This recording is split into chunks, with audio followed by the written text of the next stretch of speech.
तो हमने एक चार्ज की पोटेंशियल एनर्जी लिखना सीखा था अभी। अब हम सिस्टम की पोटेंशियल एनर्जी लिखना आते हैं। तो हेडिंग है electrostatic potential energy of a system of charges. यानी अभी भी जैसे चार चार्ज स्क्वायर के कॉर्नर पे रखे हुए हैं, तो रखे तो चार ही हैं, लेकिन हम उन चारों की मिलाकर टोटल पोटेंशियल एनर्जी क्या होगी वो लिखना आते हैं। यानी सिस्टम की पोटेंशियल एनर्जी डिफाइन कैसे करेंगे अपन, सिस्टम की पोटेंशियल एनर्जी को किस तरह से डिफाइन करेंगे। तो जैसे चार चार्ज का सिस्टम है, तो ये चार चार्ज का सिस्टम हमने यहाँ ला करके रख दिया और स्क्वायर के कॉर्नर पे ला के रख दिया मान लो ऐसे। और चार्ज का नाम है जैसे Q1 Q2 Q3 Q4। और इस सिस्टम की पोटेंशियल एनर्जी हमें लिखनी है। तो कैसे लिखें सिस्टम की पोटेंशियल एनर्जी? तो पोटेंशियल एनर्जी इस तरह से डिफाइंड होती है कि जैसे पहले चारों चार्ज इनफाइनाइट सेपरेशन पे थे और वहां से हम इसको लेकर के आए और यहाँ ला करके रखने में एक्सटर्नल एजेंट ने स्लोली लाकर रखने में कितना वर्क डन किया, वो वर्क डन ही इस सिस्टम की पोटेंशियल एनर्जी के फॉर्म में स्टोर हो जाता है। और इस दौरान चारों चार्ज को जब हम लेकर के आ रहे हैं, तो उस दौरान उन पर सिर्फ इलेक्ट्रोस्टैटिक फोर्स लग रहा है। तो इलेक्ट्रोस्टैटिक फोर्स की जो एनर्जी है, वो एनर्जी के अगेंस्ट जो वर्क डन हमने किया है, वो वर्क डन इस सिस्टम की पोटेंशियल एनर्जी के फॉर्म में स्टोर हो जाएगा। जैसे स्प्रिंग के तरह से समझे अगर अपन, जैसे मान लो कि दो ब्लॉक हैं और ये स्प्रिंग है और ये नेचुरल लेंथ पर है अभी, और मान लो हम इसको कुछ कंप्रेस कर रहे हैं और कंप्रेस करके कुछ एक्स से हमने इसको कंप्रेस कर दिया। अब एक्स से हमने जब इसको कंप्रेस किया, तो इस सिस्टम में जो पोटेंशियल एनर्जी स्टोर हुई, उसके लिए एक्सटर्नल एजेंट को कुछ ना कुछ वर्क डन करना पड़ेगा, अपने आप तो पास में आएंगे नहीं है। तो एक्सटर्नल एजेंट ने जो वर्क डन किया, वो वर्क डन किसके अगेंस्ट किया है? वो स्प्रिंग की पोटेंशियल एनर्जी, स्प्रिंग के फोर्स के अगेंस्ट वर्क डन किया है। और स्प्रिंग के फोर्स के अगेंस्ट जो वर्क डन किया, वो वर्क डन कहाँ स्टोर हो गया? इस स्प्रिंग की पोटेंशियल एनर्जी के फॉर्म में, क्योंकि स्प्रिंग का फोर्स कंजर्वेटिव फोर्स है, तो जो भी वर्क डन किया जाएगा वो पोटेंशियल एनर्जी के फॉर्म में स्टोर हो जाएगा। तो हमने जब इसको कंप्रेस किया कुछ एक्स से, तो एक्सटर्नल एजेंट ने जो टोटल वर्क डन किया हाफ के एक्स स्क्वायर, वो इसकी पोटेंशियल एनर्जी के फॉर्म में स्टोर हुआ। तो ऐसे ही यहाँ हम इलेक्ट्रोस्टैटिक पोटेंशियल एनर्जी कैसे डिफाइन करेंगे? डेफिनेशन लिखी मैंने यहाँ बोर्ड पे। It is the work done by external agent. External agent ने जो वर्क डन किया, जैसे अगर अपन ये सब बोलना चाहें कि work done by external agent equal to delta के प्लस डेल्टा यू, ये अपन ने वर्क पॉइंट एनर्जी के दौरान वर्क एनर्जी थ्योरम को इस फॉर्म में लिखा। और यहाँ 12th में इसी फॉर्म में बहुत ज्यादा पॉपुलर है ये वर्क डन बाय ऑल की को हम आगे जाकर मॉडिफाइड वर्क एनर्जी थ्योरम में जो लिखते हैं, वर्क डन बाय एक्सटर्नल बराबर डेल्टा के प्लस डेल्टा यू। अब अगर अपन सिर्फ पोटेंशियल एनर्जी की जानकारी लेना चाहते हैं, तो डेल्टा के अगर हम जीरो कर दें, यानी वर्क डन अगर हम स्लोली करें, तो जो भी एक्सटर्नल एजेंट के द्वारा किया गया वर्क डन है, वो सारा का सारा ही किस फॉर्म में चला जाएगा? वो सारा ही पोटेंशियल एनर्जी के फॉर्म में स्टोर हो जाएगा। तो डिफाइन कर रहे हैं अपन इसको किस तरह से? It is the work done by external agent. External agent ने जो वर्क डन किया अगेंस्ट द इलेक्ट्रिक फील्ड, चूंकि इलेक्ट्रोस्टैटिक पोटेंशियल एनर्जी लिख रहे हैं, इसलिए against the electric field required to make a system of charge. यानी जो सिस्टम ऑफ चार्ज हम बना रहे हैं, तो required to make a system of charges in a particular configuration, जैसे स्क्वायर के कॉर्नर पे रख रहे हैं या किसी भी पोजीशन में रख रहे हैं, फ्रॉम इनफाइनाइट सेपरेशन। अब क्या है कि वर्क करना जो हमने शुरू किया है, जैसे ये नेचुरल लेंथ पर था, तो वहां तक हमने कोई वर्क डन नहीं करना पड़ रहा। नेचुरल लेंथ पर जब ये है तो छोड़ दो इसको, ये यहाँ से कहीं नहीं जाने वाला।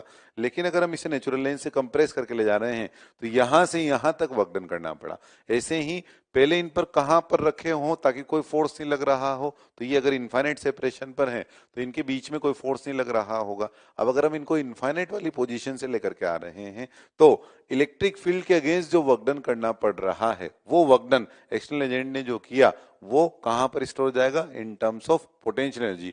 तो without the change in kinetic energy, यानी अगर डेल्टा के जीरो है, तो एक्सटर्नल एजेंट जो भी वर्क डन करेगा, वो सारा का सारा ही पोटेंशियल एनर्जी के फॉर्म में स्टोर हो जाएगा। तो इलेक्ट्रोस्टैटिक पोटेंशियल एनर्जी कैसे डिफाइन किया अपन ने?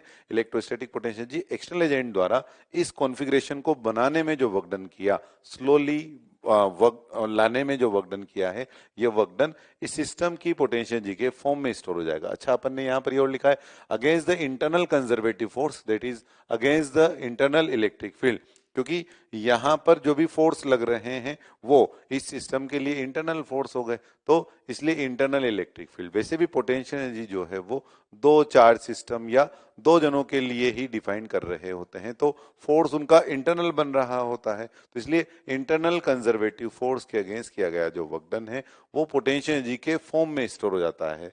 तो कैसे डिफाइन किया अपन electrostatic potential energy of system of charges? Infinite separation से इस पोजीशन तक एक्सटर्नल एजेंट द्वारा स्लोली लाने में जो वर्क डन करना होगा वो वर्क डन ही इस सिस्टम की पोटेंशियल एनर्जी के फॉर्म में स्टोर हो जाएगा। हमने जब एक चार्ज की पोटेंशियल एनर्जी लिखी थी तो कैसे लिखी थी, जैसे हमने सिर्फ इस चार्ज की पोटेंशियल एनर्जी लिखनी है तो सिर्फ इसकी कैसे लिखेंगे, ऑलरेडी तीनों अगर यहाँ प्रेजेंट है और इनफाइनाइट से हम इस Q4 चार्ज को लेकर के आ रहे हैं तो जो हमने वर्क डन किया वो वर्क डन सिर्फ इसकी पोटेंशियल एनर्जी है। और सिस्टम की पोटेंशियल एनर्जी का क्या मतलब है, यहाँ कोई चार्ज नहीं है अभी और इनफाइनाइट से चार्ज को लेकर के आ रहे हैं, चारों को ला करके यहाँ ला करके रखा, तो जो टोटल वर्क डन करना पड़ा वो सिस्टम की पोटेंशियल एनर्जी है। तो अगर एक की ही लिखनी है तो उस एक को ही लेकर के आओ इनफाइनाइट से, और सिस्टम की लिखनी है तो सबको लेकर के आओ। अच्छा, अब सबको लाने का तरीका क्या होगा, सबको साथ साथ लेकर के आए या सबको अलग अलग एक एक कर करके लेकर के आए। तो कंजर्वेटिव फोर्स में इस बात का फर्क नहीं पड़ता कि आप इसे किस तरह से लेकर के आए, एक साथ लेकर के आए या अलग अलग लेकर के आए। जैसे मान लो कि एक ईंट है, उसका मास m है, उसे h हाइट तक ले गया आप, तो कितना वर्क डन करना पड़ेगा against the gravity, work done by external agent क्या होगा mgh। अब मान लो ऐसी 3 ईंटें हैं आपके पास, अब 3 ईंटें हैं और तीनों को h हाइट तक ऊपर ले जाना है, तो टोटल मिलाकर कितना वर्क डन करना पड़ेगा, h हाइट तक लेकर के जाना है तीनों को। तो तीनों को अगर आप अलग अलग लेकर के जाओगे तो mgh यानी टोटल मिलाकर 3 mgh, दो को एक साथ और फिर एक को एक साथ ले जाओ तो 2 mgh प्लस mgh यानी 3 mgh, एक एक करके ले जाओ mgh, तीनों को साथ ले जाओ तो 3 mgh। यानी इस बात का फर्क नहीं पड़ रहा कि आप तीनों को साथ ले जा रहे हैं या दो को ले जा रहे हैं या एक एक करके ले जा रहे हैं।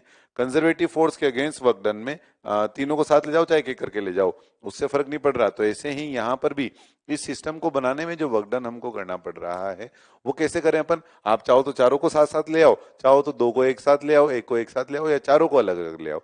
हम कैसे लेकर के आएंगे, जो हमें आसान पड़ेगा। हमें क्या तरीका आसान पड़ेगा, हमें तरीका आसान पड़ेगा एक एक करके लेकर के आना। यानी हम क्या करेंगे, इनफाइनाइट से पहले Q1 चार्ज लाए, यहाँ Q1 चार्ज को फिक्स कर दिया, कील ठोक दी उस पर। अब पहला चार्ज लाने में कितना वर्क डन करना पड़ेगा, तो इनफाइनाइट से जब हम पहला चार्ज लेकर के आ रहे हैं तो बाकी कोई चार्ज तो प्रेजेंट है नहीं, तो इसलिए उस पर कोई फोर्स लगेगा नहीं, तो पहला चार्ज लाने में कोई वर्क डन नहीं करना पड़ेगा। नहीं, पहला चार्ज लाने में जो वर्क डन है वो कितना हो गया, 0। तो पहला वाला तो सबको कैलकुलेशन हमेशा कर पाओगे कि पहला लाने में कितना वर्क डन, 0। दूसरा वाला लाने में कितना वर्क डन करना पड़ेगा, इनफाइनाइट से जब लेकर के आ रहे हैं तो इस बार इसके इलेक्ट्रिक फील्ड के अगेंस्ट वर्क डन करना पड़ेगा, Q2 के इलेक्ट्रिक फील्ड के अगेंस्ट वर्क डन करना पड़ेगा। तो सिर्फ Q2 के अगेंस्ट वाला हिस्सा आएगा, जब Q3 वाला लेकर के आएंगे तो Q1 और Q2 के अगेंस्ट वाला वर्क डन करना पड़ेगा। इस दौरान हमने Q1 Q2 को यहाँ फिक्स कर दिया है तो इसलिए उन पर तो कोई वर्क डन करना पड़ेगा नहीं, क्योंकि वो तो डिस्प्लेस हो नहीं रहे, उन पर फोर्स जरूर लग रहा है लेकिन डिस्प्लेस ही नहीं हो रहे। इसलिए जब Q3 को ला रहे हैं, Q4 अभी इनफाइनाइट पर है, Q1 Q2 ला चुके हैं, तो Q3 को लाने के दौरान Q3 पर ही हमें वर्क डन करना पड़ रहा होगा। तो टोटल मिलाकर के वर्क डन कैसे लिखेंगे अपन, टोटल मिलाकर work done by external agent लिखेंगे तो कैसे लिखेंगे, पहले चार्ज को लाने में किया गया वर्क डन, फिर दूसरे चार्ज को लाने में किया गया वर्क डन, फिर तीसरे चार्ज को लाने में किया गया वर्क डन, फिर चौथे चार्ज को लाने में किया गया वर्क डन। इन चारों चार्ज को ला करके टोटल जितना वर्क डन करना पड़ा वो वर्क डन ही इस सिस्टम की पोटेंशियल एनर्जी के फॉर्म में स्टोर हो गया।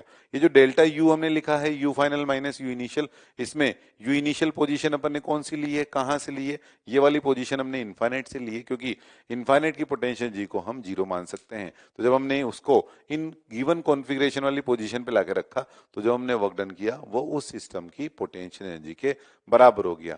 तो सिस्टम की पोटेंशियल एनर्जी को डिफाइन तो कैसे किया अपन ने, एक्सटर्नल एजेंट द्वारा जो इंटरनल कंजर्वेटिव फोर्स के अगेंस्ट वर्क डन किया गया है उस कॉन्फ़िगरेशन को स्लोली बनाने में वो वर्क डन स्टोर हो गया इन टर्म्स ऑफ पोटेंशियल एनर्जी।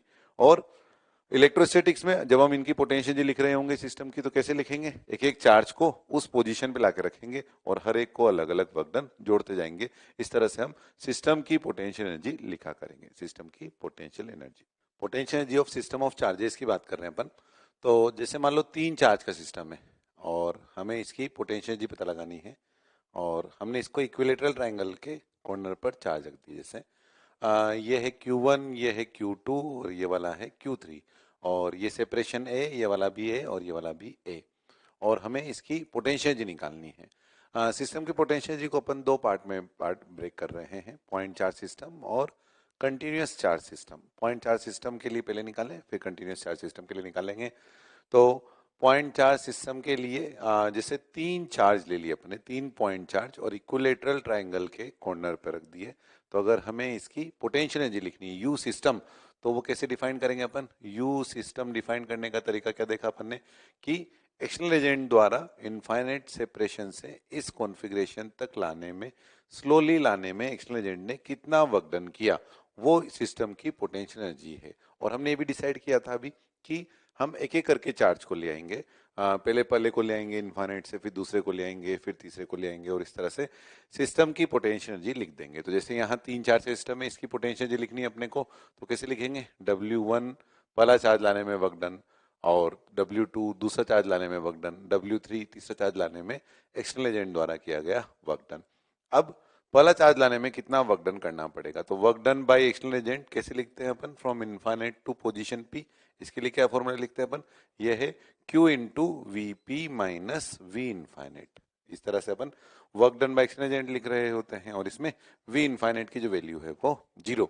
तो इस तरह से हम work done by external agent लिखेंगे। तो सबसे पहले W1 की बात करें, पहला चार्ज लाने में हमें कितना वर्क डन करना पड़ेगा। इस वक्त 2 और 3 कहां पर है? 2 और 3 इनफाइनाइट पर है।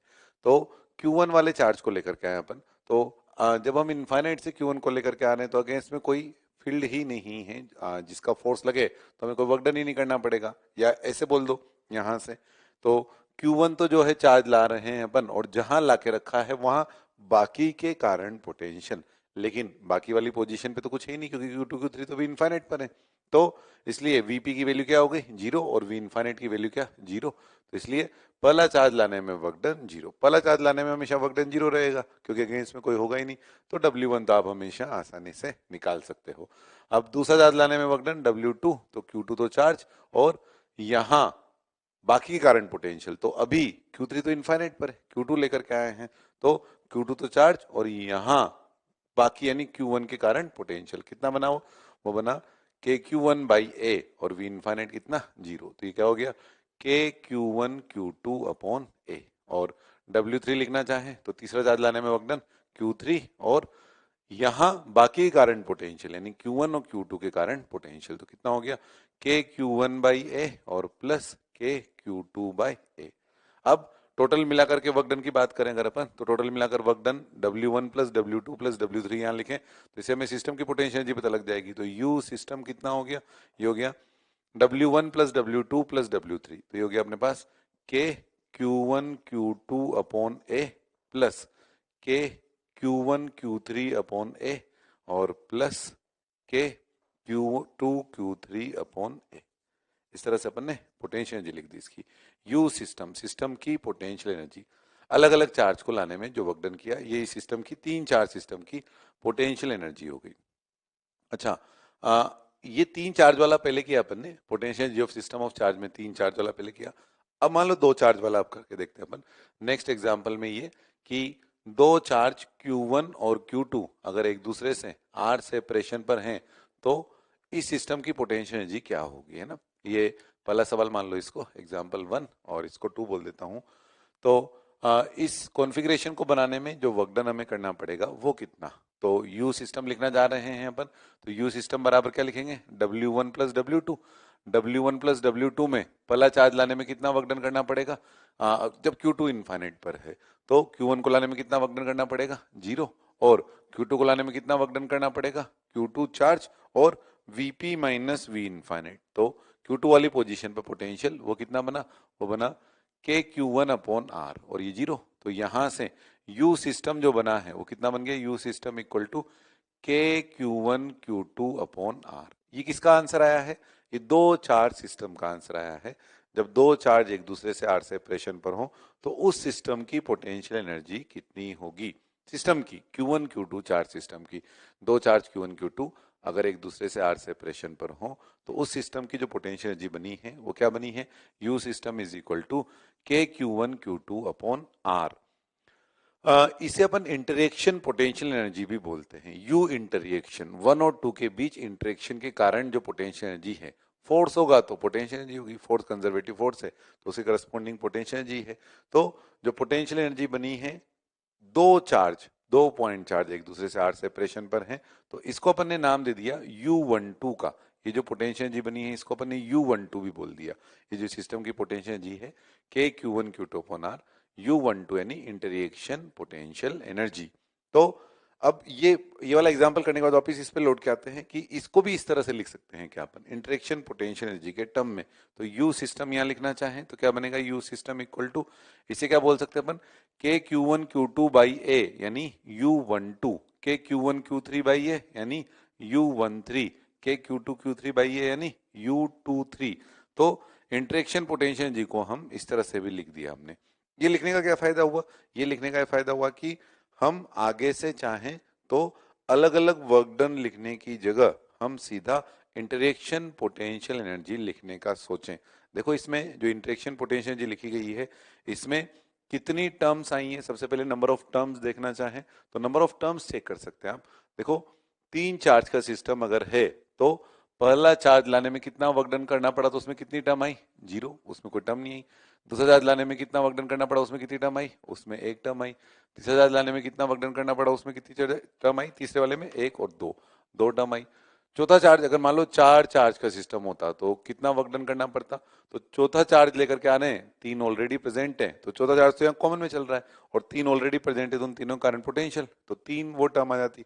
इसका मतलब ये हुआ कि चौथा चार्ज लाने में जो वर्क डन करना पड़ता उसमें 3 टर्म आती, यानी यहाँ 3 आ जाता। तो इसका मतलब नंबर ऑफ टर्म्स की बात करें अगर अपन की, टोटल नंबर ऑफ टर्म्स कितनी बनेगी इधर लिख दें अगर अपन, तो 3 आने में कितना हुआ, ये 0 प्लस 1 प्लस 2, 3 में 0 प्लस 1 प्लस 2, 4 होता तो 0 प्लस 1 प्लस 2 प्लस 3।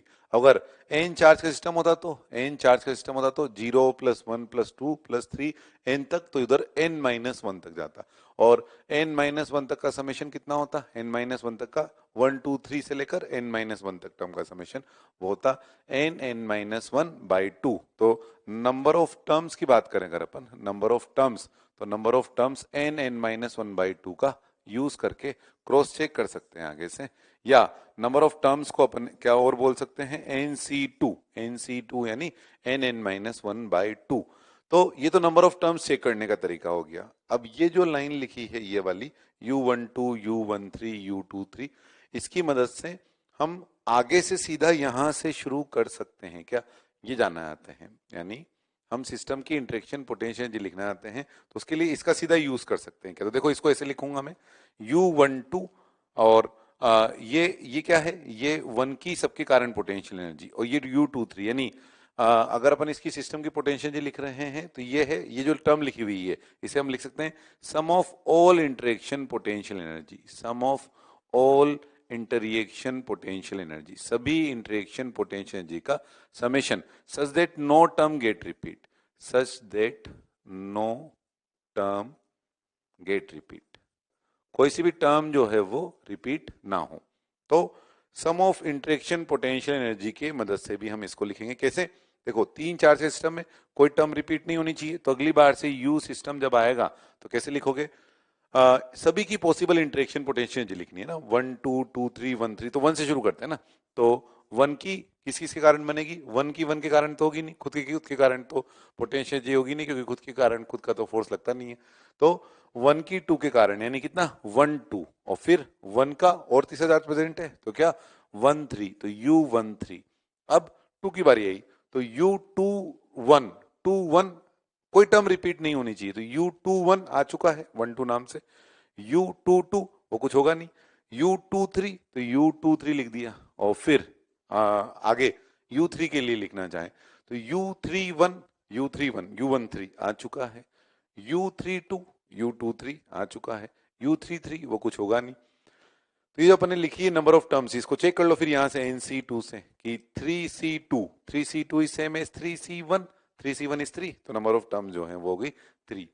तो कुल मिलाकर हमने क्या जाना, हमने जाना कि आगे से अगर हमने सिस्टम की पोटेंशियल एनर्जी लिखनी है, सिस्टम की यानी जैसे 3 4 सिस्टम की पोटेंशियल एनर्जी लिखनी है तो उसके लिए हमें W1 W2 W3 ये सब अलग से निकालने की जरूरत नहीं है, हम सीधा ही U सिस्टम का यूज करेंगे और ये फॉर्मूला यूज करेंगे क्या, U सिस्टम के लिए sum of all interaction potential energy, सभी इंटरेक्शन पोटेंशियल एनर्जी का summation such that no term get repeat, कोई भी टर्म जो है वो रिपीट ना हो। तो इस तरह से हम सीधा ही सिस्टम की पोटेंशियल एनर्जी लिख देंगे। फिर क्रॉस चेक करना रहेगा कि भाई हमने जो टर्म लिखी है वो सारी आ गई ना, जैसे 4 चार्ज का सिस्टम है, 4 चार्ज का सिस्टम है, स्क्वायर के कॉर्नर पे 4 चार्ज रख दिए, तो बताओ कि उसमें नंबर ऑफ टर्म्स कितनी बनेगी, चार चार्ज का सिस्टम है तो 4C2 यानी 4 × 3/2 12/2 यानी कितना 6 टर्म बनेगी। अब ऐसे लिखना चाहें अगर अपन U सिस्टम से U टोटल से तो क्या टर्म आएगी, चार चार्ज का सिस्टम है तो U 1 से शुरू करते हैं तो 1 2 4 के लिए लिख रहा हूं ना 1 2 3 4 तो U सिस्टम कोई टर्म रिपीट नहीं होनी चाहिए तो U 1 2 1 3 1 4 कितनी हो गई 3 है ना। फिर 1 का हो गया सारा, U 1 1 तो कुछ होगा नहीं, 2 की बात करते हैं 2 1 2 1 तो आ चुका होगा 1 2 में और 2 2 कुछ होगा नहीं तो 2 3 2 4।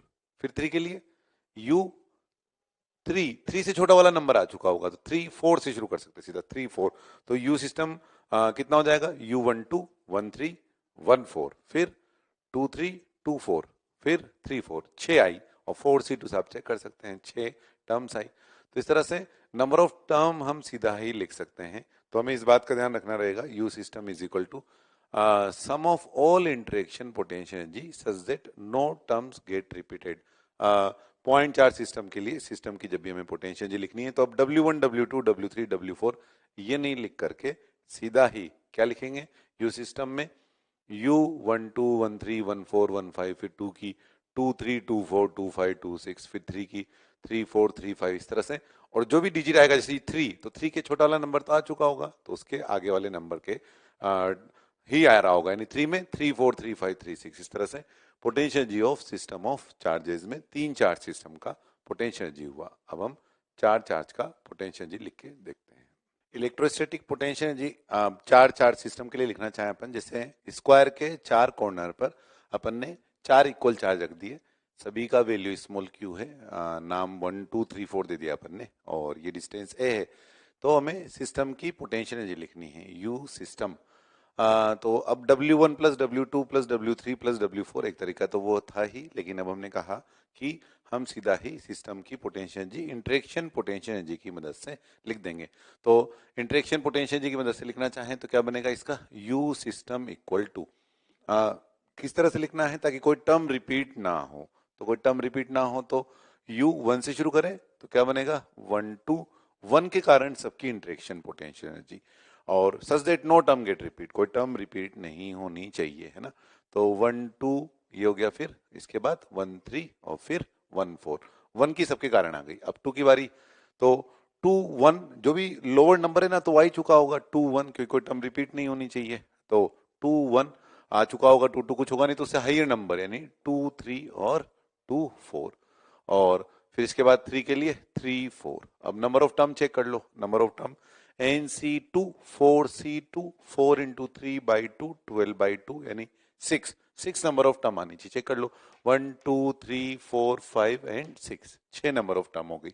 तो अब हम इस सिस्टम की पोटेंशियल लिख रहे हैं तो इसमें अच्छा कोई टर्म जो है वो एक जैसी हो तो एक साथ लिख सकते हो, जैसे U12 की जो वैल्यू बनेगी वो क्या बनेगी KQ² और ऐसे ही जो है U 1 4 की जो वैल्यू बनेगी वो KQ² तो जो टर्म सेम बन रही है उसे साथ साथ लिख लो चाहो तो 1 2 डिस्टेंस A है और उसके अलावा 1 4 ये भी डिस्टेंस A है और 2 3 ये भी A है और उसके अलावा 2 4 तो डायगोनल वाला हो गया और 3 4 तो ये चार टर्म हो गई। इन चारों की वैल्यू क्या है 4KQ²A, चार टर्म एक साथ ही आ गई है और उसके अलावा दो जो बची हैं 1 3 और 2 4 तो 1 3 के लिए डिस्टेंस √2 है 2 4 के लिए भी √2 है तो कितना हो गया KQ² √2A और ऐसे दो टर्म है इसलिए इंटू 2 टोटल मिलाकर 4 और 2 6 टर्म हो गई। तो इस तरह से सिस्टम की पोटेंशियल एनर्जी हम इलेक्ट्रोस्टैटिक पोटेंशियल एनर्जी लिख सकते हैं। अब इसमें ये तो एक तरीका हो गया, लेकिन कभी मान लो बहुत ज्यादा चार्ज हो जैसे क्यूब है और उसमें 8 कॉर्नर हो गए तो 8 कॉर्नर पर 8 चार्ज है तो क्यूब वाले केस में फिर टोटल कितनी पोटेंशियल एनर्जी की टर्म्स आएंगी 8C2 8 × 7/2 यानी 56/2 28 टर्म आएंगी। अब 28 टर्म आएंगी तो ऐसे 28 टर्म लिखते जाएं अगर और सभी चार्ज अलग अलग है मान लो तो 28 टर्म लिखते जाएं तो कितनी सारी स्पेस घेर लेगा, ऑप्शन ए में ही जो है वो 2-3 पेज जगह घेर लेगा, फिर ऑप्शन बी, फिर उसे देखते जाओ कि कब ऑप्शन खत्म हुआ। इसका मतलब ये हुआ कि ज्यादा चार्ज होने पर वो चार्ज अलग अलग नहीं रख सकता, क्योंकि अगर वो चार्ज अलग अलग रखेगा तो बहुत बड़ी वैल्यूज बहुत सारी जगह घेर रहा होगा। तो ज्यादा चार्ज होने पर, जैसे यहाँ चार्ज ठीक ठाक है, 4 है, परंतु इसने जगह कम घेरी क्योंकि 4 टर्म एक साथ आ गई और 2 टर्म एक साथ आ गई। तो ऐसे ही कभी जब ज्यादा चार्ज होंगे ना, तो कुछ सिमेट्री होगी ताकि वो टोटल मिलाकर छोटा हो जाएगा। सिमेट्री का मतलब क्या है? सिमेट्री का मतलब एक जैसा दिख रहा हो, ताकि तो एक जैसा दिख रहा हो। जैसे क्या ये सिस्टम जो है उसे हम सिमेट्रिकल बोल सकते हैं। तो इस चार्ज वन वाली पोजीशन पर बैठ करके बाकी सिस्टम को अगर आप देखें, और जैसा सिस्टम आपको 1 से दिख रहा है, वैसा ही सिस्टम अगर आपको 2 से दिख रहा है, वैसा ही सिस्टम अगर 3 से दिख रहा है, और वैसा ही 4 से दिख रहा है, तो ये सिस्टम सिमेट्रिकल कहलाएगा। तो जैसे 1 वाली पोजीशन वाला क्या बोलेगा चार्ज, कि मुझसे ए सेपरेशन पर एक चार्ज क्यू है, ए सेपरेशन पर एक और चार्ज क्यू है, और √2a सेपरेशन पर एक और चार्ज क्यू है। तो आ, ये जिसने इसने जो बोला वही क्या ये बोलने वाला है। तो ए पर क्यू है, ए पर क्यू है, √2a पर क्यू है। ये भी ये बोलेगा ए पर क्यू है, ए पर क्यू है, √2a पर क्यू है। यानी इसका मतलब जो सेम कहानी सभी लोग बोल रहे हैं, यानी सभी के लिए एक जैसी सिचुएशन बन गई। तो अगर अपन ऐसा बोलना चाहें कि जो 1 की पोटेंशियल एनर्जी बनेगी, केवल 1 की, और केवल 1 की क्या नहीं, 1 की 2 के कारण, 1 की 3 के कारण, और 1 की 4 के कारण, तो जो ये पोटेंशियल एनर्जी बनेगी, क्या यही वैल्यू 2 की भी बनेगी, यही 3 की बनेगी, यही 4 की बनेगी? यानी केवल 2 की पोटेंशियल एनर्जी लिखें तो क्या बनेगी? वो केवल 2 की पोटेंशियल एनर्जी 2 की 1 के कारण, 2 की 3 के कारण, और 2 की 4 के कारण। ऐसे केवल 3 की लिखें तो U3 क्या बनेगा? U31 32 34। ये हम क्या देखने जा रहे हैं? हम ये बोलना चाह रहे हैं कि अभी तो चलो हमने चार चार सिस्टम के लिए चारों चार्ज अलग अलग होते ना, तो भी इस तरह से वैल्यू लिख देते, 1 2 1 3 1 4 2 3 2 4 इस तरह से। लेकिन जब चार्ज ज्यादा होते, तो हमें सवाल अगर पूछ रहा है कोई, तो डेफिनेटली उसमें कोई सिमेट्री रही होगी, वरना बहुत बड़ा हो जाएगा सवाल। जैसे 8 चार्ज हैं अगर क्यू के कॉर्नर पर, तो वो हमसे पूछेगा तो उसमें कुछ सिमेट्री रही होगी। तो सिमेट्री रहने पर कोई ऐसा तरीका होना चाहिए ताकि हम थोड़ा ज्यादा तेजी से आंसर निकाल सकें। तो ये तो एक तरीका है ही, हम चेक कर रहे हैं कि दूसरा तरीका क्या पॉसिबल होगा। तो दूसरा तरीका चेक करने के पहले ये देखें, इसी सवाल से डिराइव कर रहे हैं एक तरह से अपन।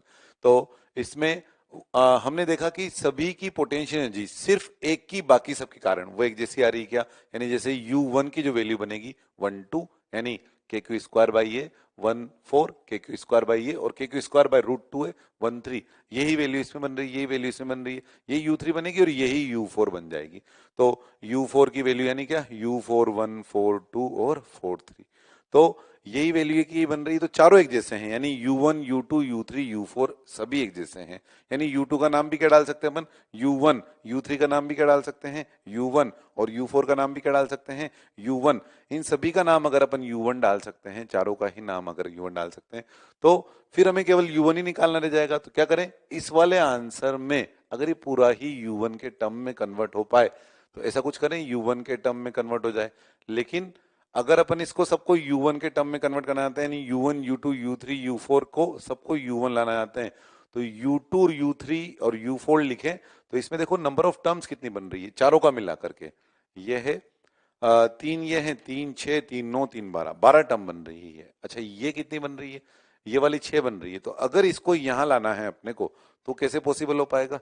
ये ऐसे पॉसिबल हो पाएगा कि यहां भी 12 टर्म बना दो। यहाँ पे 12 टर्म कैसे बनेगी यहाँ पे? तो 12 टर्म बनने के लिए क्या करें, इसको अपन ने क्या किया, ये जो पूरी लाइन है ना, इसको 2 से मल्टीप्लाई और 2 से डिवाइड कर दिया। उससे क्या हुआ, ये अपॉन 2 तो ऐसे रहने देंगे, और ये जो ऊपर वाला 2 है ना, इसको अंदर भेज दो। इधर ऊपर वाला 2 अंदर जाएगा तो क्या हो जाएगा? Twice of U12, twice of U13, twice of U14, ये 2 वाली टर्म बन जाएगी। और फिर U12 को क्या लिख देंगे? U12 को लिख देंगे U12 प्लस U21, वो इस तरह से काम आ जाएगा। U13 को क्या लिख देंगे? U13 plus U31। फिर U14 को क्या लिख देंगे? U14 plus U41। फिर ट्वाइस ऑफ U23 बना, ये क्या बन जाएगा? U23 plus U32। फिर ट्वाइस ऑफ U24 जो बना वो क्या बन जाएगा? U24 plus U42। और ट्वाइस ऑफ U34 क्या बन जाएगा?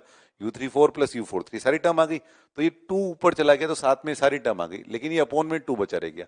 तो यहां से क्या बन गया ये वैल्यू? यहां से 2 से मल्टीप्लाई कर दिया, उसके बाद U सिस्टम इक्वल टू 2 ऊपर चला गया, तो सारी टर्म जो बन गई कुल मिला करके वो बन गई U1 U2 U3 U4 के टर्म में, U1 plus U2 plus U3 plus U4 और अपॉन 2। अब क्या है कि सिस्टम सिमेट्रिकल है, तब के लिए बात चल रही है। क्या ये सिस्टम सिमेट्रिकल है? हाँ, इसमें जैसी कहानी इसकी है, वैसी इसकी, वैसी इसकी, वैसी इसकी। तो क्या करें, इसका नाम भी U1, इसका नाम भी U1 और इसका नाम भी U1 डाल सकते हैं। तो U सिस्टम बराबर कितना हो जाएगा, 1/2 U1 plus U1 plus U1 plus U1 यानी 4U1। तो U सिस्टम की जो वैल्यू है वो कितनी बन गई, U system equal to 4/2U1। 4/2U1 मतलब इसको 2U1 नहीं लिखेंगे क्या? नहीं, इसको जानकर के अपन ने 4/2U1 लिखा है। जनरल फॉर्म में क्या फॉर्मूला बनेगा, ये N/2U1। एक्चुअली 3 चार्ज का सिस्टम आएगा तो 3/2U1, 4 चार्ज का फॉर्मूला आएगा तो 4/2U1, और इन जनरल N चार्ज का सिस्टम आएगा तो N/2U1। और जहां U1 का मतलब क्या है, U1 का मतलब है 1 की सबके कारण पोटेंशियल एनर्जी, यानी क्या, 1 2 1 3 1 4 1 5 1 6 एंड सो ऑन। तो ये वाला मेथड कब यूजफुल है, ये वाला मेथड तब यूजफुल है जब सिस्टम में कोई सिमेट्री हो और ज्यादा चार्ज हो। तो कुल मिलाकर 3 मेथड है अपने पास। देखो, सिस्टम की पोटेंशियल एनर्जी लिखने के लिए पहला W1 plus W2 plus W3 plus W4 and so on. लेकिन वो तो बहुत ही बड़ा पढ़ने वाला है, उससे थोड़ा छोटा पड़ा हमको, क्या, sum of all interaction potential energy such that no term get repeated. तो यहाँ पर जैसे sum of all interaction potential energy, ताकि कोई टर्म जो है वो रिपीट ना हो, इसका यूज किया अपन ने। अभी 3 4 4 चार्ज तक तो ठीक है, लेकिन जब 8 चार्ज आएंगे तब उस वाले केस में, और आठों इक्वल है, मान लो आठों चार्ज इक्वल है, तो उस वाले केस में से हम टर्म लिखेंगे 8C2 से 28 टर्म लिखेंगे, तो उसमें तो बहुत सारा टाइम लग जाएगा। कोई सिमेट्री बन जाएगी तो सीधा इस लाइन से शुरुआत करें, सीधा इस वाली पोजीशन से शुरुआत करें, वो कैसे पॉसिबल है? तो उसके लिए हमने ये देखा कि अगर यहाँ पर जैसे ये टर्म, नंबर ऑफ टर्म 12 जाती, तो 6 थी, तो 12 लाने के लिए 2 से मल्टीप्लाई डिवाइड किया, 2 को अंदर भेजा, 1 2 3 4 के फॉर्म में ये बना, तो ये 4/2U1 बन गया। ऐसे अगर 8 चार्ज सिस्टम होगा तो 8/2U1 बन जाएगा, 7 चार्ज सिस्टम होगा और सिमेट्रिकल होगा। सिमेट्रिकल होना जरूरी है, सिमेट्रिकल नहीं होगा तो इसका नाम U1, इसका नाम U1, इसका नाम U1 कैसे डालेंगे? तो ये ऊपर वाला जो फॉर्मूला है, sum of all interaction potential जी such that no term get repeat, वो तो हर वक्त ही यूज कर सकते हैं। लेकिन अगर सिस्टम सिमेट्रिकल हो तो उसके लिए हमने एक और तरीका निकाला, क्या, U system equal to N/2U1। किस तरह के सवालों के लिए, कि जैसे 8 चार्ज क्यूब के कॉर्नर पे रखे हुए हों, तो सिस्टम की पोटेंशियल निकालने के लिए 3 मेथड। पहला, एक एक चार्ज को लेके आओ और वर्क डन लिखते जाओ, वो नहीं यूज करेंगे कभी, बचे दो में सिस्टम अगर सिमेट्रिकल हो या ना हो, हमेशा यूज करने वाला formula, U system is equal to sum of all the interaction potential जी such that no term get repeated. यानी जैसे मान लो कि 5 चार्ज हैं और रखे हुए हैं, और पांचों की वैल्यू अलग अलग है, Q1 Q2 Q3 Q4 Q5, और मान लो कि रेगुलर पेंटागन पे रख दिया है उसको, तो उसकी जब हमें पोटेंशियल जी लिखनी है तो उसमें कोई सिमेट्री नहीं है अगर, तो क्या तरीका यूज करेंगे, sum of all interaction potential यानी U 1 2, 5 चार्ज है ना, तो 1 2 1 3 1 4 1 5, फिर 2 3 2 4 2 5, फिर 3 4 3 5, फिर 4 5। इस तरह से नंबर ऑफ टर्म 5C2 से नंबर ऑफ टर्म 10 आ गई। अब आगे हम जो देख रहे हैं तीसरा method, third method. Second method क्या था, sum of all interaction potential energy such that no term get repeat, वो हम हमेशा यूज कर सकते हैं।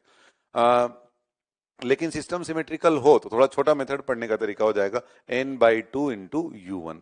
तो इफ सिस्टम इज सिमेट्रिकल, तो जो मेथड हम यूज कर सकते हैं वो है N/2 इंटू U1, यानी 4 चार्ज सिस्टम है और सिमेट्रिकल है तो 4/2U1, 5 चार्ज सिस्टम है और सिमेट्रिकल है तो 5/2U1। हर वक्त नहीं यूज कर सकते, सिमेट्री चेक करनी पड़ेगी। क्या है ये सिमेट्री, कैसे चेक होगी सिमेट्री?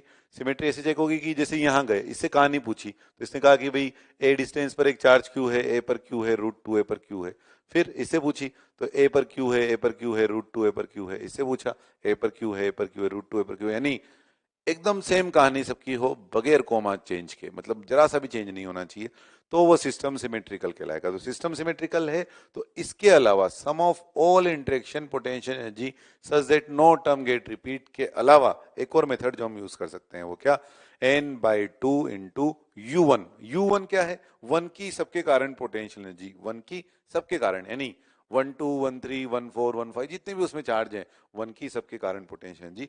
यानी 8 चार्ज का सिस्टम है, सिमेट्रिकल है, तो कैसे लिखेंगे, 8/2U1, और U1 की वैल्यू U1 2 1 3 1 4 1 5 1 6 1 7 एंड 1 8। इस तरह से सिमेट्रिकल होने पर इस तरह से पोटेंशियल एनर्जी लिख रहे होंगे। तो इस तरह से सिस्टम की पोटेंशियल होगी। साथ में हमने डेरिवेशन देख लिया, डेरिवेशन की जरूरत नहीं है वैसे तो, सीधा आप फॉर्मूला याद रखें, है ना। तो जो दो जरूरी फॉर्मूले हैं वो, अगर सिस्टम सिमेट्रिकल हो या ना हो, sum of all interaction potential energy such that no term get repeated, और अगर सिस्टम सिमेट्रिकल है तो इसका यूज कर सकते हैं चाहे तो, वो है n/2u1। 4 चार्ज का सिस्टम है, 4/2u1। 5 चार्ज का सिस्टम है, 5/2u1। 6 चार्ज का सिस्टम है, 6/2u1, where u1 equal to u1 u2 u12 u13 u14 u15 and so on. इस तरह से सिस्टम की पोटेंशियल एनर्जी लिखेंगे।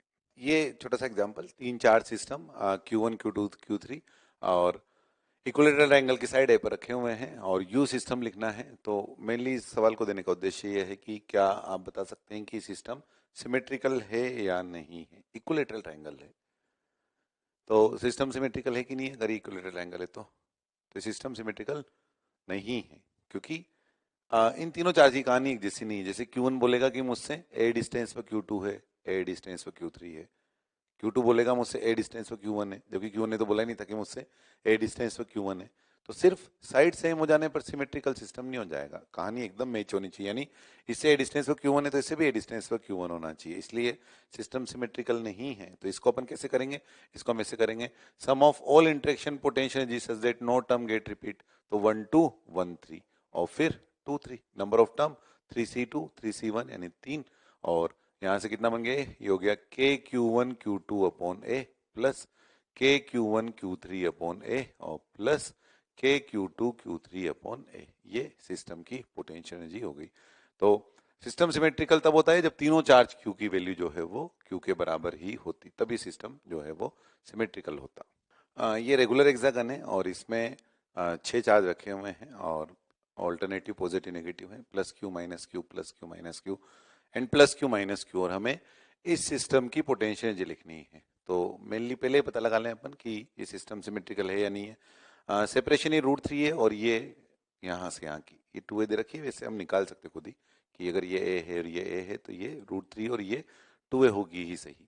तो अगर हमें सिस्टम की पोटेंशियल एनर्जी लिखनी है तो उसके लिए अगर सिमेट्रिकल सिस्टम है अगर ये, तो हम सीधा n/2u1 का यूज कर सकते हैं, और नहीं है तो u12 13 1 वाला सिस्टम, यानी sum of all interaction potential energy such that no term get repeat. यानी क्या, इंटरेक्शन पोटेंशियल एनर्जी लिखनी है जैसे 1 की तो 1 2 1 3 1 4 1 5 1 6, फिर 2 से 2 3 2 4 2 5 2 6, फिर 3 से 3 4 3 5 3 6, फिर 4 से 4 5 4 6 एंड 5 6। इस तरह से तो लिख ही सकते हैं। उसके अलावा अगर सिमेट्रिकल होगा तो सीधा हम n/2u1 का यूज कर पाएंगे। तो क्या सिस्टम सिमेट्रिकल है, इस प्लस क्यू के इधर माइनस क्यू है और इस माइनस क्यू के इधर की तरफ प्लस क्यू है, तो क्या सिस्टम सिमेट्रिकल है? हाँ, ये सिस्टम सिमेट्रिकल है। कैसे, देखो ये ऐसे नहीं बोलेगा कि मेरे इधर की तरफ माइनस क्यू चार्ज है, ये ऐसे बोलेगा कि मेरे दोनों साइड में अपोजिट चार्ज है, सामने अपोजिट चार्ज है और बाकी बची हुई जगह सेम चार्ज है। ये भी ऐसे बोलेगा मेरे दोनों जगह अपोजिट चार्ज है, सामने अपोजिट चार्ज है, बाकी जगह सेम चार्ज है। तो आप देख सकते हैं कहानी मैच कर गई है। तो कभी अगर सिमेट्रिकल सिस्टम का पता लगे बड़े वाले चार्ज वाले केस में, ज्यादा चार्ज जब है तो थोड़ा सा फास्ट हो जाएगा, आसान हो जाएगा। तो n/2u1 यानी कितने चार्ज है, 6, तो 6/2 इंटू u1 का यूज कर सकते हैं। पर कभी अगर सिस्टम सिमेट्रिकल नहीं है और आपको पता चल गया कि सिस्टम सिमेट्रिकल है, नहीं है लेकिन आपको गलती से पता चल गया, तो फिर गलत हो जाएगा। इसलिए कभी भी संशय हो कि सिस्टम सिमेट्रिकल है या नहीं है तो फिर आप चाहो तो नॉर्मल तरीका ही यूज कर सकते हो। और क्या, sum of all interaction potential जी, अभी तो सिस्टम सिमेट्रिकल है तो इसमें सिमेट्रिकल सिस्टम वाला तरीका यूज करें तो u सिस्टम इक्वल टू कितना बन गया 3, और u1 का मतलब क्या हो गया, u12 1 की सबके कारण तो 6 ना टोटल मिला के चार्ज, तो 1 2 1 3 1 4 1 5 एंड 1 6। तो नंबर ऑफ टर्म चेक कर लो कितनी बनी, 5 इंटू 3 15, और ये कितने चार्ज है 6, तो 6c2 से 6 इंटू 5 अपॉन 2 यानी कितना 15, ये नंबर ऑफ टर्म आ गई।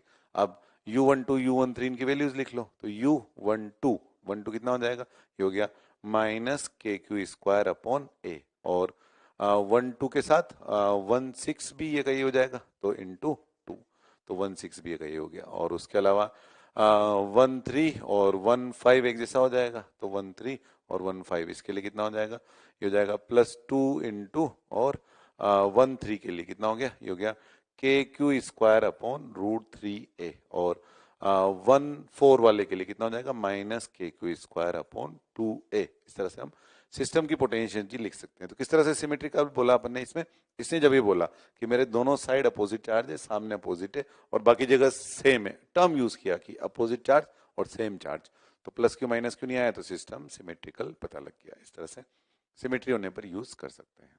तो नेक्स्ट क्वेश्चन में दोनों चार्ज को हमने एक साथ रिलीज कर दिया। दो चार्ज है Q, M और Q, 2m। चार्ज दोनों का सेम है, मास एक का m है और एक का 2m है, और इनके बीच की सेपरेशन r है, और रेस से दोनों को ही रिलीज कर दिया। इससे पहले जब अपन ने इलेक्ट्रोस्टैटिक पोटेंशियल जी ऑफ अ पॉइंट चार्ज देखी थी, तब एक को फिक्स रख के एक को रिलीज किया था, और अब हमने दोनों को ही रिलीज किया है। तो हमसे पूछा है फाइंड स्पीड ऑफ 2m, इसकी स्पीड बतानी है जब ये r डिस्टेंस से मूव कर जाएगा, जब ये r डिस्टेंस चला जाएगा।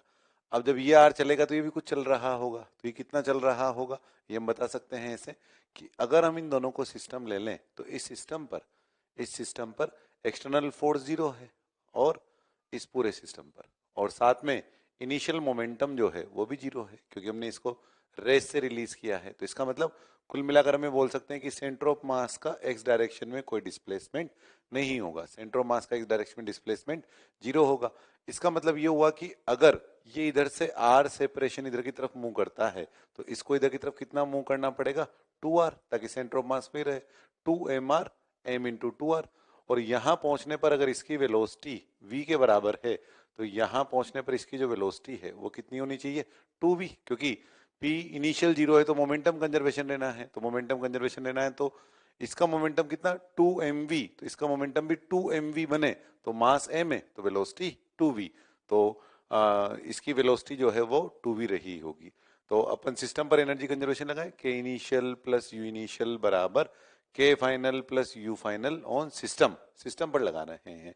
इनिशियल काइनेटिक एनर्जी रिलीज किया है रेस से, इसलिए 0, इसकी भी 0 और इसकी भी 0। Potential energy of system U12 कैसे लिखते हैं U12 के Q1 Q2 बाई R, तो के Q1 is Q, Q2 is Q upon R। अभी सेपरेशन कितनी है इनकी R, और फिर के फाइनल, ये जब यहां पहुंचा है तो काइनेटिक एनर्जी कितनी half 2m into v square, और इस वाले काइनेटिक एनर्जी कितनी हाफ m इंटू 2v का स्क्वायर, और पोटेंशियल एनर्जी कितनी, अब इनके बीच की सेपरेशन कितनी हो जाएगी r r और 2r, यानी कितना 4r, तो ये कितना हो गया K Q square upon 4r। तो इस पूरी लाइन से हमें v पता लग जाएगा, और v पता लग जाएगा तो वो इसकी वेलोसिटी हो जाएगी। तो इसमें हमने सेंटर ऑफ मास का भी यूज कर लिया साथ में कि अगर ये r चलेगा तो ये 2r चल रहा होगा।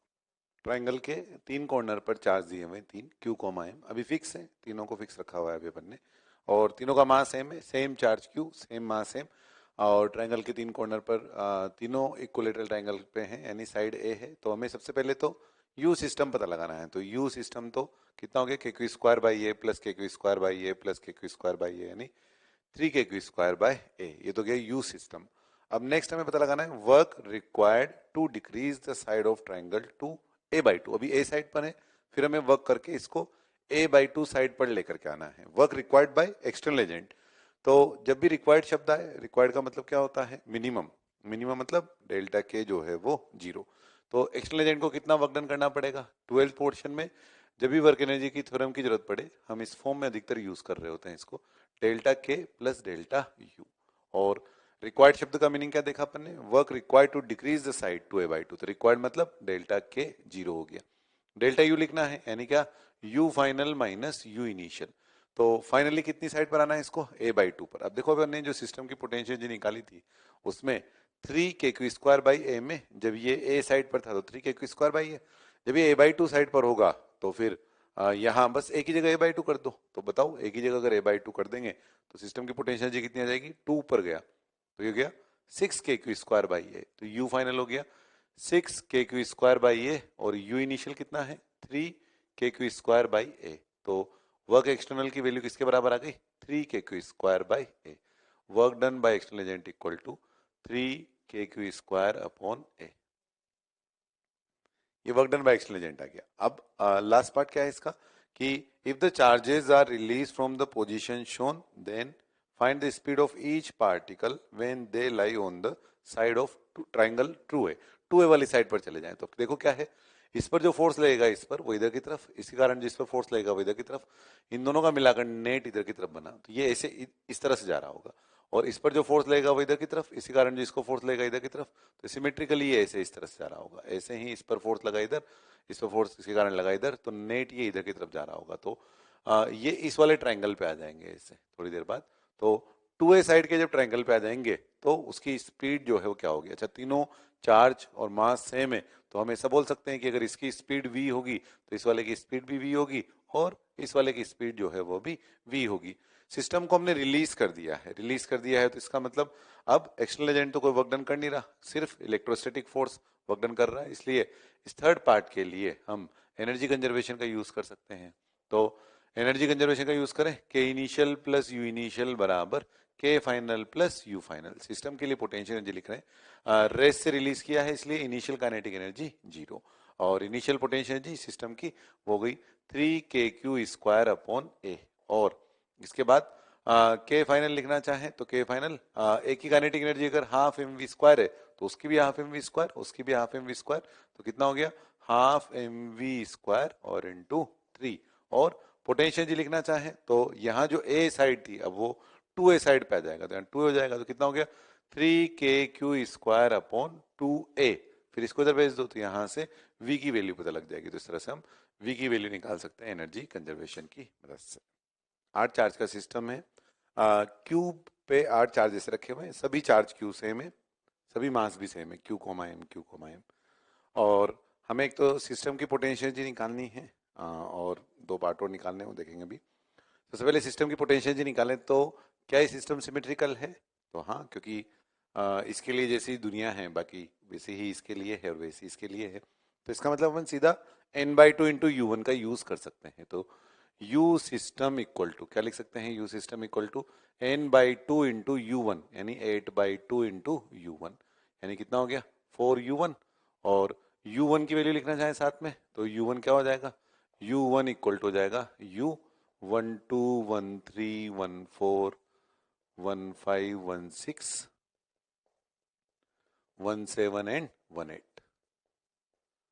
नंबर ऑफ टर्म कितनी हो गई इसमें 1 2 3 4 5 6 7 इंटू 4 28, कितनी होनी चाहिए थी 8c2, 8 इंटू 7/2 56/2 28, तो 28 टर्म हो गई। तो इस तरह से अपन ने सिस्टम की पोटेंशियल एनर्जी लिखी और अब वैल्यूज डाल दो, ये तो 4 और 1 2 1 4 और 1 5, ये डिस्टेंस तो ए ही हो जाएगी, तो 1 2 1 4 और 1 5 ये तो हो गई ए, तो कितना हो गया 3kq² अपॉन ए। और उसके अलावा ये डायगोनल वाला 1 3 1 6 एंड 1 8, ये कितना हो जाएगा 1 3 1 6 एंड 1 8, ये हो गया 3kq² अपॉन √2a। और एक और बचाइए, तो ये कितना हो जाएगा kq² अपॉन √3a, ये हो गया u सिस्टम। इसको u बोल दिया अपन ने, u सिस्टम, और u नाम बोल दो चाहो तो, u सिस्टम इज u। अब हमें क्या बोला है, find work required to decrease the side of cube from a to a/2। इसको a/2 पर लेकर के आना है, तो एक्सटर्नल एजेंट को कितना वर्क डन करना पड़ेगा, तो एक्सटर्नल एजेंट को जो वर्क डन करना पड़ेगा वो वर्क डन बाय एक्सटर्नल बराबर डेल्टा के प्लस डेल्टा यू, रिक्वायर्ड माना डेल्टा के 0, तो delta U is U final minus U initial, तो U final minus U initial में यू फाइनल कितना बनेगा, यू फाइनल में जहां जहां a है वहां वहां पर अपन क्या लिख दें a/2, तो यहाँ a/2 और a/2 लिखे तो 2 बार आ जाएगा, 2 बार आ जाएगा तो यानी कितना बन गया 2u बन गया एक तरह से। तो डेल्टा के प्लस डेल्टा यू में डेल्टा के तो 0 हो गया क्योंकि रिक्वायर्ड वर्क डन था, और u final minus u initial में कितना बन गया 2u, 2 कैसे a/2 जो बना यहाँ तीनों जगह पे उसमें से 2 कॉमन आ गया तो 2u बन गया, तो u final minus u initial, इसका मतलब work done by external agent की वैल्यू किसके बराबर आ गई u के बराबर ही आ गई। थर्ड पार्ट की बात करें तो अगर हमने तीनों चार्ज सभी 8 चार्ज को एक साथ रिलीज कर दिया तो सिमेट्रिकली चलेंगे, और सिमेट्रिकली चलेंगे तो यानी जब वो 2a साइड का क्यूब बना रहा होगा तो उसकी वेलोसिटी क्या होगी। अब हमने रिलीज किया है तो इसमें एक्सटर्नल फोर्स तो कोई वर्क डन कर नहीं रहा, केवल इलेक्ट्रोस्टैटिक फोर्स का वर्क डन है, इसका मतलब एनर्जी कंजर्वेशन का यूज कर सकते हैं। तो एनर्जी कंजर्वेशन का यूज करें तो क्या बन जाएगा के इनिशियल प्लस यू इनिशियल बराबर के फाइनल प्लस यू फाइनल में हमने रिलीज कर दिया इसको ऑटो चार्ज को, और यू इनिशियल मतलब यू हो गया, और के फाइनल लिखे तो अगर एक की काइनेटिक एनर्जी के है तो सभी की काइनेटिक एनर्जी सिमेट्री से सेम, तो 8k, जहाँ के का मतलब काइनेटिक एनर्जी से, एक जने की काइनेटिक एनर्जी, तो ये 8k हो गया। और यू फाइनल की बात करें तो यहाँ 2a आ जाएगा, यहाँ पर 2a, तो 2 कॉमन हो गया, तो इस बार यू फाइनल कितना बन जाएगा, u/2। तो इसका मतलब क्या बन गया अपने पास, 8k बराबर u माइनस u/2, तो u/2, तो k इक्वल टू कितना हो गया, k इक्वल टू हो गया u/16। तो ये काइनेटिक एनर्जी हो गई k इक्वल टू u/16। इसी में अगर मैं एक सवाल ऐसे पूछूं कि जैसे भी अपन ने क्या किया था कि आठों चार्ज को a/2 साइड पर लेकर के आए थे, आठों चार्ज को एक साथ छोड़ दिया था, तो अगर आठों चार्ज को रिलीज करें अगर अपन एक साथ साइमल्टेनियसली, और आठों जब इनफाइनाइट पे पहुंचेंगे तब वहां उनकी काइनेटिक एनर्जी क्या होगी ये पता लगाना है मान लो अपने को। तो क्या है question, if all 8 are release simultaneously then find kinetic energy of each at infinity. तो फिर से क्या है, एनर्जी कंजर्वेशन का यूज कर सकते हैं। तो इसका फोर्थ पार्ट के लिए हो गया कि सभी 8 जब इनफाइनाइट पे पहुंचेंगे तो वहां इसकी काइनेटिक एनर्जी क्या होगी। तो के इनिशियल प्लस यू इनिशियल बराबर के final plus you final eight infinity. तो के इनिशियल तो 0 हो गया आठों के लिए, और यू इनिशियल जो है ये इसका नाम यू है, के फाइनल आठों की काइनेटिक एनर्जी सिमेट्री से सेम होगी, तो 8 इंटू के और plus you final at infinity, यानी वो 0 हो गया, तो काइनेटिक एनर्जी के की वैल्यू कितनी आ गई, u/8। तो ये क्या पार्ट था ये वाला। जब आठों इनफाइनाइट पर पहुंचेंगे और सिमेट्री से सभी 8 एक साथ पहुंचेंगे तो वहां उनकी काइनेटिक एनर्जी की वैल्यू निकाल रहे थे अपन।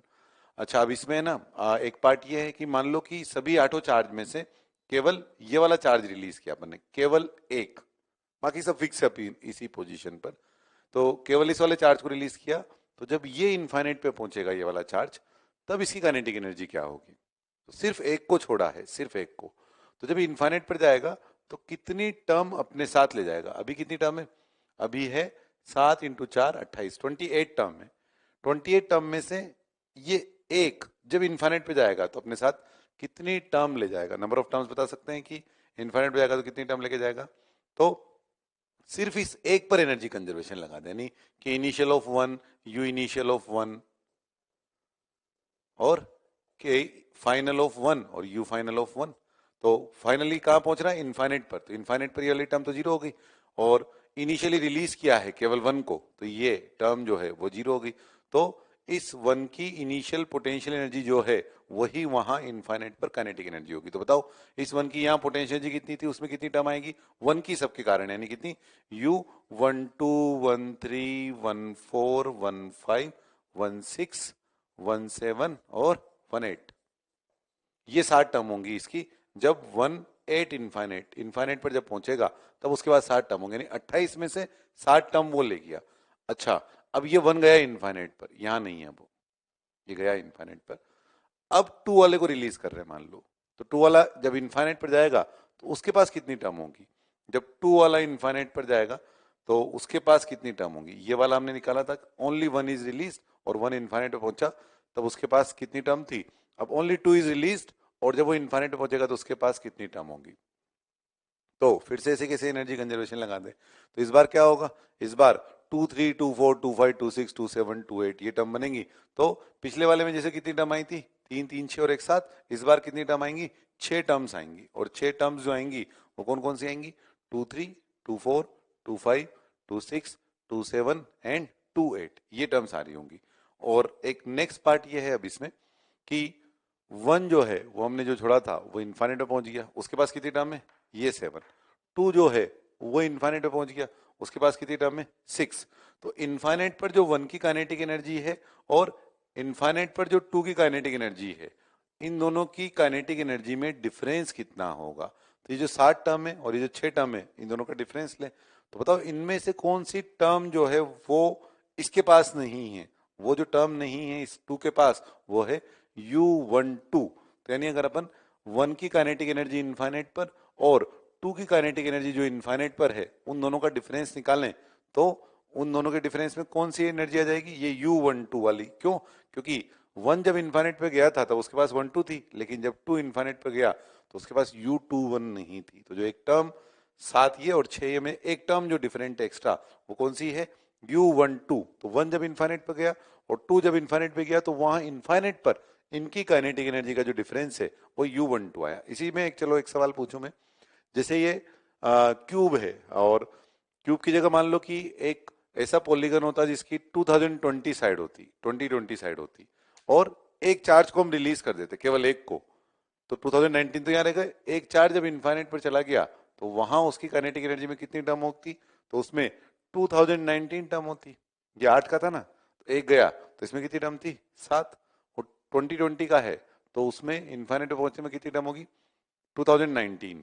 और फिर दूसरे चार्ज को छोड़ें, एक गया इन्फाइनाइट पे वो वहीं पर है, और फिर दूसरे चार्ज को छोड़ें, वो इन्फाइनाइट पर जब गया तो वहां कितनी टर्म होंगी, वहां 2018 टर्म होंगी। तो उन दोनों की इन्फाइनाइट पर जो काइनेटिक एनर्जी है उन दोनों का डिफरेंस निकालें तो क्या आएगा, तो फिर से U12 के बराबर आएगा। तो हम सीधा बता सकते हैं कि उस रेगुलर पॉलीगन में उन काइनेटिक एनर्जी का डिफरेंस कितना आएगा, तो U12 के बराबर।